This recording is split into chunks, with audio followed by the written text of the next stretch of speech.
Welcome to living in Kolkata ডায়েরির আরেকটা নতুন ব্লগে শুভ নববর্ষ জানাই সকলকে।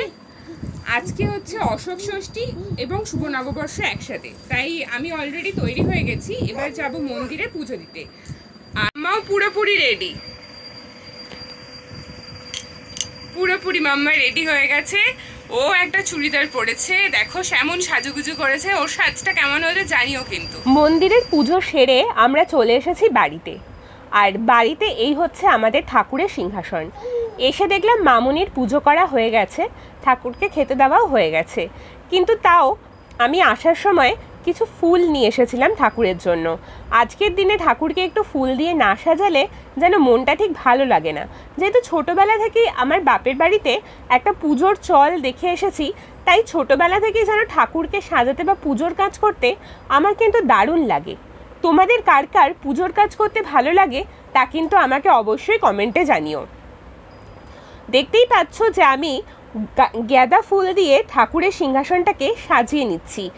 আর ঠাকুরকে সাজিয়ে যে দেখতে সুন্দর লাগে সেটা দেখতে গেলে সত্যি ভাল লাগে। আর এই হচ্ছে আমার ঘরের ঠাকুর। এটা আমি আমার বুকশেলফের একটা তাককে আমার একটা ছোট্ট মন্দিরের মতো করে সাজিয়েছি। ব্যাকগ্রাউন্ডে একটা পাখা আর কিছু টুনি লাইট দিয়ে। ঘরেই দুটো জিনিস ছিল, তাই নববর্ষের আগেই এই জায়গাটা আমি ডেকোরেশন করেছি।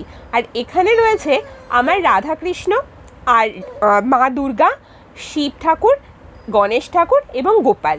গোপালটা না আমার মনে হতো মেয়ে হওয়ার আগে বাড়িতে একটা গোপাল যদি আমি নিজে কিনে আনি, তারপর হয়তো আমার একটা সন্তান হবে। আর সত্যিই হলো তাই, জুলাইতে এনেছিলাম গোপালটাকে। এবার আমরা চলে এসেছি বাবাইয়ের গাড়িটা পুজো করতে। গাড়ির চাকায় জল যদিও আমি আগেই দিয়ে দিয়েছিলাম, এখন মাম্মা যেহেতু আমাদের ঘরের লক্ষ্মী, তাই মাম্মাকে দিয়ে বাবাইয়ের গাড়ির চাকায় একটা ফুল দেওয়াচ্ছি। কারণ মাম্মা যদি আমাদের সাথে থাকে তাহলে কোনো রকম কোনো প্রবলেম আমাদের হবে না। কারণ গাড়িটা কদিন আগেই একটা অ্যাক্সিডেন্টের মুখোমুখি হয়েছিল। আর এখানে আমি এঁকে নিচ্ছিলাম স্বস্তিক। স্বস্তিক আঁকতে যদিও আমি জানি, কিন্তু স্বস্তিক আঁকতে সঠিক কোন আঙ্গুলটার ব্যবহার হয় সেটা কিন্তু আমি জানতাম না। সেটা কিন্তু নববর্ষের দিনে নতুন করে আমার বরের কাছ থেকে শিখে নিলাম। কারণ এই আঙ্গুল যেটা আমি ব্যবহার করছি, এটা দিয়ে কিন্তু স্বস্তিক আঁকা হয় না। স্বস্তিক আঁকা হয় ঠিক কেনো আঙ্গুলের ঠিক পাশের আঙ্গুলটা দিয়ে। আর এখানে আমার ব্যবসার খাতাটা তে বাবাই স্বস্তিক চিহ্ন এঁকে দিচ্ছিল। এই ছিল আমাদের নববর্ষ স্পেশাল ব্লগ। ভালো লাগলে চ্যানেলটা সাবস্ক্রাইব করো।